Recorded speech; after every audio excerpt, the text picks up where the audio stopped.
So hi everyone and welcome back to the bankers grid. आप सभी का हार्दिक स्वागत है। तो गाइस, जैसा कि आप लोगों को पता है कि 9.5 लाख का जो क्लॉज था एसबीआई सीबीओ के नोटिफिकेशन में वो हट चुका है।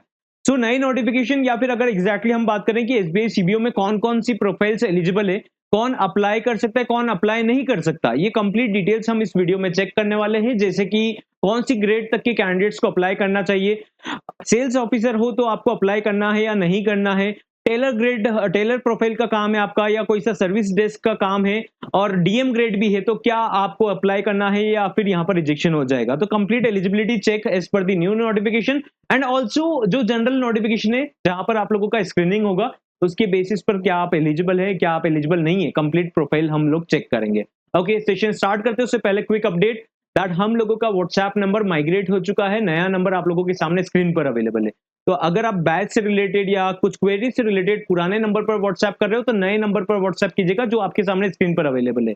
Okay, batch about the batch अगर हम बात करें तो 2026 का बैच आप अगर एग्जामिनेशन को टारगेट कर रहे हो तो इंश्योर करना कि आप प्रिपरेशन पर भी ध्यान दें और ऐसे कंटेंट से प्रिपरेशन करिएगा जो एक्चुअल में एग्जाम में आते हैं। नॉट जस्ट लाइक कि सब्जेक्ट का नाम पर हम ये टॉपिक पढ़ लेते वो टॉपिक पढ़ लेते, या कोई बता रहा है रैंडम जिसने कभी एग्जाम नहीं दिया कभी पेपर तक नहीं देखा। आप ऐसे कंटेंट मत रेफर कीजिएगा क्योंकि एग्जामिनेशन में टाइम कम है। And at the same time केवल 9.5 लाख का क्लॉज हट जाने से हमारा जीत हो गया ये जरूरी नहीं है। ये बात समझिएगा, आप लोगों को प्रिपरेशन करना पड़ेगा कंपटीशन में, अच्छा स्कोर करना पड़ेगा, then only you will be आप लोग आपका टारगेट को अचीव कर पाएंगे। एक आउटकम चाहिए तो प्रिपरेशन उसी तरीके से कीजिएगा। पहला पॉइंट दैट इज कि आप उसको लर्न कर सके, है ना, शॉर्टेस्ट वे पॉसिबल में कैसे लर्न कर पा रहे। ओके, सेकंड पॉइंट होता है कि कंटेंट कितना सही है। प्रैक्टिस मेन की रहता है और प्रैक्टिस करने के लिए आपको प्लेटफॉर्म पर प्रॉपर गाइडेंस होना जरूरी है। इट्स अ कंप्लीट बैच जहां पर आप लोगों को live classes, recorded full course already available है, बट लाइव क्लासेस 8 पीएम पर स्टार्ट हो रहा है, जो कि 30 डेज में आप लोगों का कंप्लीट सिलेबस उसी तरीके से कवर हो जाएगा उसमें, जिससे आप लोग 30 डेज में कवर कर भी पाए। ऐसा नहीं कि अनरियलिस्टिकली आपको कुछ भी 5 घंटे 6 घंटे पढ़ने का बोल दिया।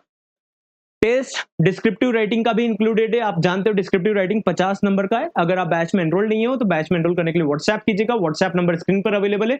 अंडर दी करंट ऑफर, पुराना ऑफर ही हम लोग अभी अप्लाई कर रहे हैं क्योंकि व्हाट्सएप नंबर माइग्रेट हुआ था, एल्स 1 फरवरी को ये चेंज हो चुका था। 2499 में आप लोगों को रिटर्न एग्जाम का कंप्लीट एक्सेस मिल जाएगा एंड 2999 में रिटर्न एग्जाम प्लस इंटरव्यू का एक्सेस मिल जाएगा।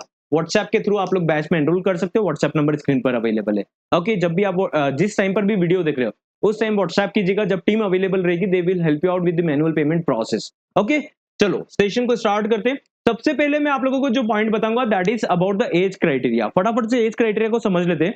21 ईयर्स, अभी आई एम श्योर कि कोई भी 21 ईयर्स का तो नहीं होगा, लेकिन मैक्सिमम जो अपर एज बोला जाता है स्केल 1 पोस्ट है, जैसा कि एसबीआई सीबीओ का आपको पता होगा, तो अपर एज लिमिट इज 30 ईयर्स। ठीक है, यहाँ पर आप लोग अगर जनरल कैटेगरी से बिलोंग करते हो तो आप लोगों का बर्थ एक्चुअल में 1 जनवरी 1996 से पहले का नहीं होना चाहिए अगर जनरल कैटेगरी से हो या ईडब्ल्यूएस कैटेगरी से हो। अगर आप लोग ओबीसी से हो तो आप लोगों का 3 इयर्स का एक्सटेंशन है, मतलब रिलैक्सेशन मिलेगा। ईडब्ल्यूएस को कोई रिलैक्सेशन नहीं मिलता।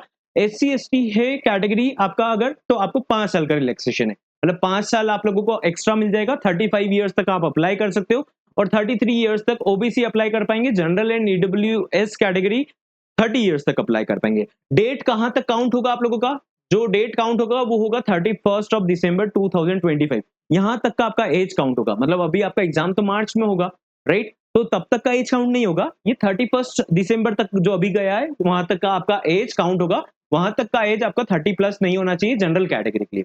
एक्सपीरियंस क्राइटेरिया अच्छे से समझना कि आप अगर दूसरे वर्टिकल में काम कर रहे हो, दूसरे डिपार्टमेंट में काम कर रहे हो, सेल्स ऑफिसर ग्रेड है एटसेट्रा, सेल्स ऑफिसर का 1 साल का एक्सपीरियंस है और 1 साल का कमर्शियल बैंक का एक्सपीरियंस है, तो क्या आपको अप्लाई करना है। तो देखिए यहाँ पर एक्सपीरियंस जो रिक्वायर्ड है वो भी 31 दिसंबर 2025 तक का रिक्वायर्ड है ना। यहाँ तक आप लोगों का मिनिमम 2 इयर्स का एक्सपीरियंस होना चाहिए एज एन ऑफिसर। ध्यान दीजिएगा, पब्लिक सेक्टर बैंक्स में ऑफिसर का मतलब sales officer private sector bank का नहीं होता है। ऑफिसर का मतलब होता है काइंड ऑफ मैनेजर ग्रेड, है ना, असिस्टेंट मैनेजर या उससे बड़ा ग्रेड, है ना, डीएम या फिर मैनेजर, राइट। तो इस टाइप की ग्रेड्स को बोला जाता है ऑफिसर। तो सेल्स ऑफिसर का नहीं एक्सपीरियंस बोला गया है यहाँ पर। शेड्यूल कॉमर्शियल बैंक में है आपका एक्सपीरियंस तो आप एलिजिबल हो। आरआरबी में आपका एक्सपीरियंस है तो आप एलिजिबल हो। स्मॉल फाइनेंस बैंक से भी कैंडिडेट्स अप्लाई करते हैं तो आप वहां से भी ट्राई कर सकते हो।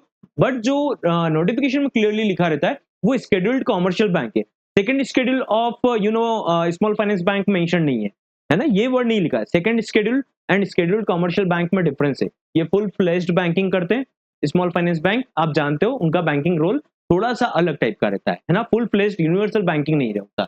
ओके, लेकिन आप ट्राई कर सकते हो क्योंकि candidates AU small finance bank इनसे भी सिलेक्ट हुए हैं। ऑलराइट, चलिए नॉट एलिजिबल कौन सा प्रोफाइल है फटाफट से समझते हैं। दैट इज सेल्स ऑफिसर आपका ग्रेड है, सेल्स एग्जीक्यूटिव है, या फिर इस टाइप का डेजिग्नेशन है आपका जो प्राइवेट सेक्टर बैंक्स में है, तो आप एलिजिबल नहीं हो first of all. Okay, clerks अगर पब्लिक सेक्टर बैंक से है तो आप एलिजिबल नहीं हो।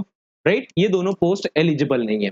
एक और पॉइंट दैट इज अगर आप किसी और फाइनेंशियल इंस्टीट्यूशन में काम कर रहे हो, लाइक आप किसी सब्सिडरी में काम कर रहे हो बैंक की, तो भी आप एलिजिबल नहीं हो, है ना। ऐसा होता है बहुत सी बार कि आप बैंका का काम कर रहे हो और बैंक में बैठ रहे हो। सपोज करते हैं आप एचडीएफसी बैंक में बैठ रहे हो और एचडीएफसी लाइफ के पर्सन हो, यहाँ का बैंक का देख रहे हो, तो आप लोग इंश्योरेंस से हो तो आप एलिजिबल नहीं हो। आप ऑन रोल होने चाहिए बैंक में, है ना, शेड्यूल्ड कॉमर्शियल बैंक या आरआरबी में। आई होप यहाँ तक सभी को क्लियर होगा। अब मैं प्रोफाइल्स के बारे में बताऊंगा कि सबसे इंपॉर्टेंट प्रोफाइल्स कौन कौन सी है। प्रिफर्ड प्रोफाइल्स होती है असिस्टेंट मैनेजर से ज्यादा या असिस्टेंट मैनेजर बेयर मिनिमम, ठीक है। एएम और अबव ग्रेड अगर आपका है और उसी का एक्सपीरियंस आपके पास में 2 इयर्स से ज्यादा का है तो आप एलिजिबल हो, या 2 इयर्स का एक्सपीरियंस है। बहुत सारे कैंडिडेट्स के पास में सेल्स ऑफिसर का 1 साल का एक्सपीरियंस है या 2 साल का एक्सपीरियंस है, और एएम ग्रेड का उनका 1 साल का एक्सपीरियंस है, एंड देन उनको डाउट होता है कि क्या हम एलिजिबल है, तो आप एलिजिबल नहीं हो। जो भी सेल्स ऑफिसर प्रोफाइल से सिलेक्ट होते हैं तो उन लोगों का भी एक्सपीरियंस कहीं ना कहीं, अगर उन्होंने प्रमोशन लिया होता है, एएम या डीएम बनते, उसका 2 साल का एक्सपीरियंस होता है तो उनको सिलेक्ट करा जाता है।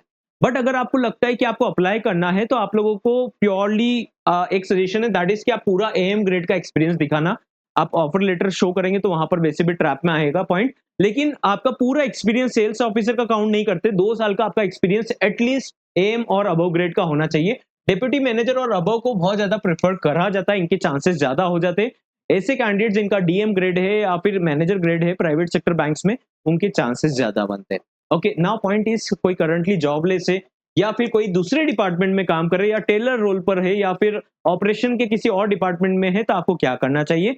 तो अगर आपका सपोज करते हैं आप करंटली वर्किंग नहीं हो, तो क्या आप एलिजिबल हो? Yes, you are eligible.